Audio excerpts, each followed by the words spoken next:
सूत जी कहते हैं, मंदार की माला से जिन पार्वती जी का केशपाल अलंकृत है और मुंडों की माला से जिन शिव जी की जटा अलंकृत है, ऐसी पार्वती जी तथा शिव जी को प्रणाम करता हूँ। रमणी कैलाश पर्वत के शिखर पर बैठी हुई पार्वती जी कहती हैं, हे महेश्वर, हमें कोई गुप्त व्रत या पूजन बताइए जो सब धर्मों से सरल हो, जिसमें परिश्रम भी कम करना पड़े लेकिन फल अधिक मिले। हे नाथ, यदि आप मुझ पर प्रसन्न हो तो यह विधान बताइए। हे प्रभु, किस तप, व्रत या दान से आप जैसे महाप्रभु हमको प्राप्त हुए हैं? शिव जी बोले, हे देवी सुनो, मैं तुम्हें एक प्राचीन व्रत बतलाता हूँ, एकाग्र मन से सुनो। जिस व्रत के प्रभाव से तुमने मेरा आधा आसन प्राप्त किया है वह मैं तुमको बतलाऊंगा।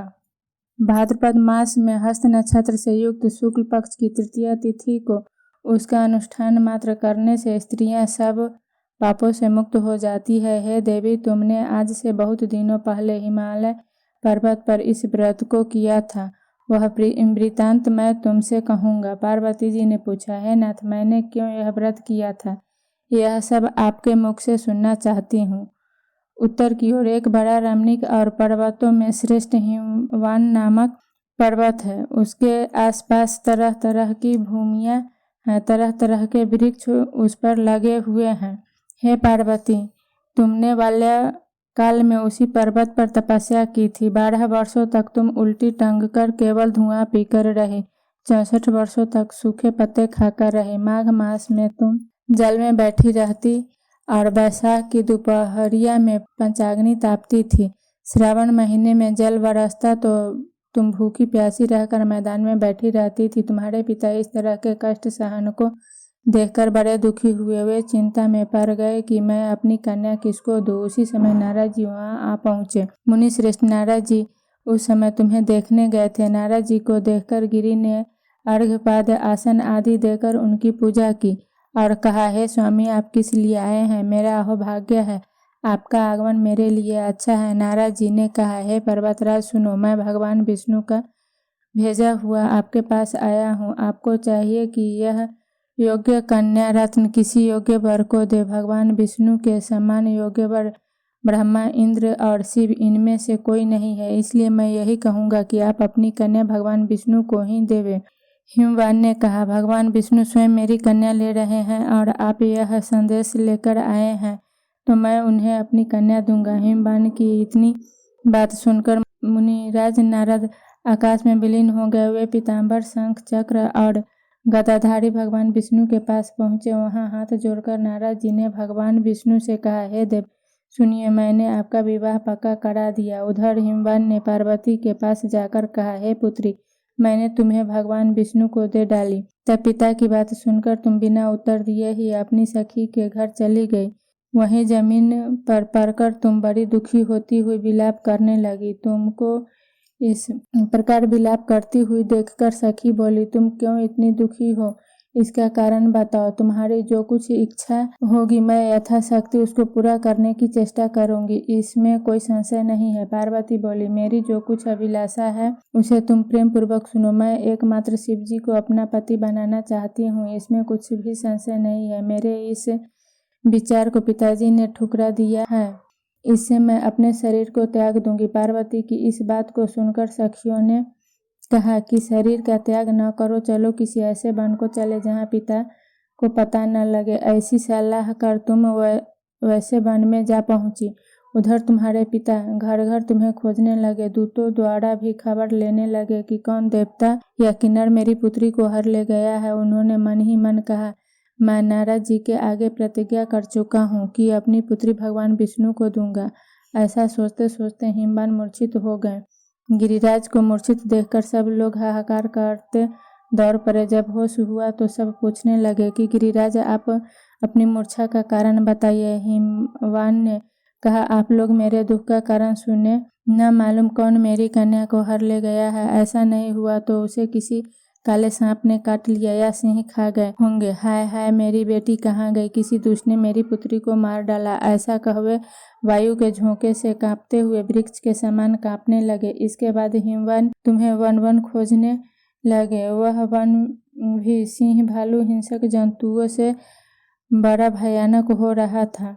तुम भी अपनी सखियों के साथ उस भयानक वन में चलती चलती एक ऐसी जगह जा पहुंची जहां एक नदी बह रही थी। उसके रमणीक तट पर एक बड़ी सी कंदरा थी। तुमने उसी कंदरा में आश्रम बना लिया और मेरी एक बालुकामयी प्रतिमा बनाकर अपनी सखियों के साथ निराहार रहकर मेरी आराधना करने लगी। जब भाद्रपद शुक्ल पक्ष की हस्तयुक्त तृतीया तिथि प्राप्त हुई तब तुमने मेरा विधिवत पूजन किया और रात भर जागरण गीत से मुझे प्रसन्न करने में बिताया। उस व्रतराज के प्रभाव से मेरा आसन डगमगा उठा, जिससे मैं तत्काल उस स्थान पर जा पहुंचा जहां पर तुम अपनी सखियों के साथ रहती थी।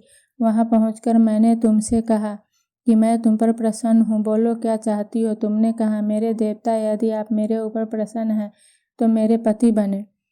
मेरे तथास्तु कहकर कैलाश पर्वत पर वापस आने पर तुमने वह प्रतिमा नदी में प्रवाहित कर दी और सखियों के साथ उस महाव्रत का पारण किया।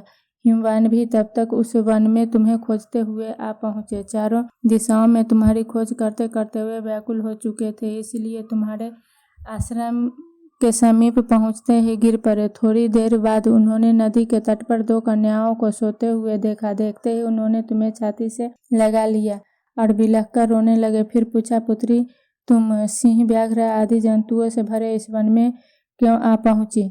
पार्वती ने उत्तर दिया, हे पिताजी, मैंने पहले ही अपने आप को शिव जी के हाथों सौंप दिया था। आपने मेरी बात टाल दी, इससे मैं यहाँ चली आई। हिमवान ने सांत्वना दी कि हे पुत्री, मैं तुम्हारी इच्छा के विरुद्ध कुछ न करूँगा। वे तुम्हें अपने साथ ले घर आए और मेरे साथ तुम्हारा विवाह कर दिया। इसी से तुम मेरा अर्धासन पाया है।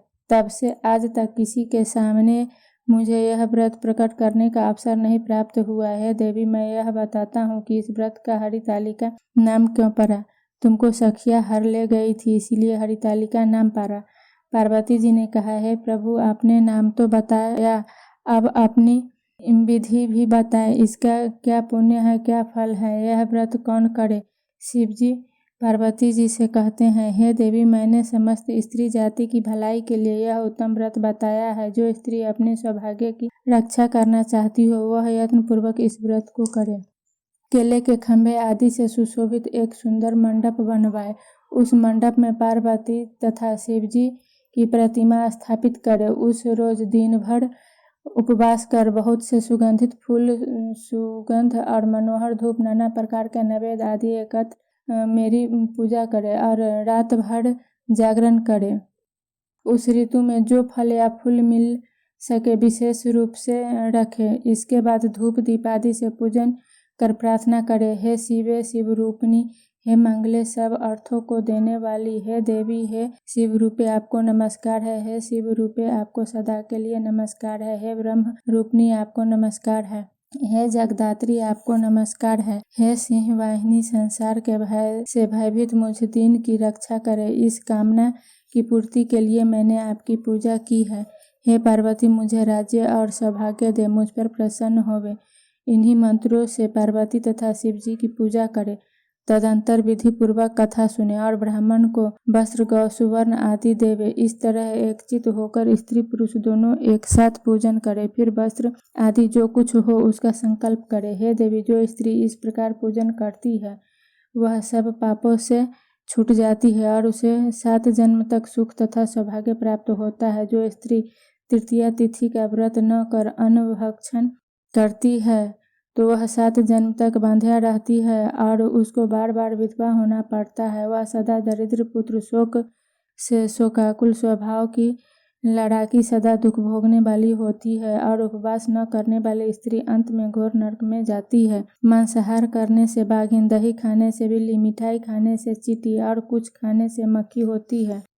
तीज को अन्न खाने से सुकरी, फल खाने से बंदर या पानी पीने से जोंक, दूध पीने से सांपनी, उस रोज सोने से अजगरी और पति को धोखा देने से मुर्गी होती है। इसलिए सभी स्त्रियां व्रत अवश्य करें। दूसरे दिन सुवर्ण, चांदी, तांबा अथवा बांस के पात्र में अन्न भरकर ब्राह्मण को दान दे और पारण करे। जो स्त्री इस प्रकार व्रत करती है वह मेरे समान पति पाती है और जब वह मरने लगती है तो तुम्हारे समान उसका रूप हो जाता है। उसे सब प्रकार के सांसारिक भोग और सायुज्य मुक्ति मिल जाती है। इस हरितालिका की व्रत कथा मात्र सुन लेने से प्राणी को 1000 अश्वमेध और सैकड़ों वाजपेय यज्ञ करने का फल प्राप्त होता है। हे देवी, मैंने यह सब व्रतों में उत्तम व्रत बतलाया जिसके करने से प्राणी सब पापों से छूट जाता है, इसमें कुछ भी संशय नहीं।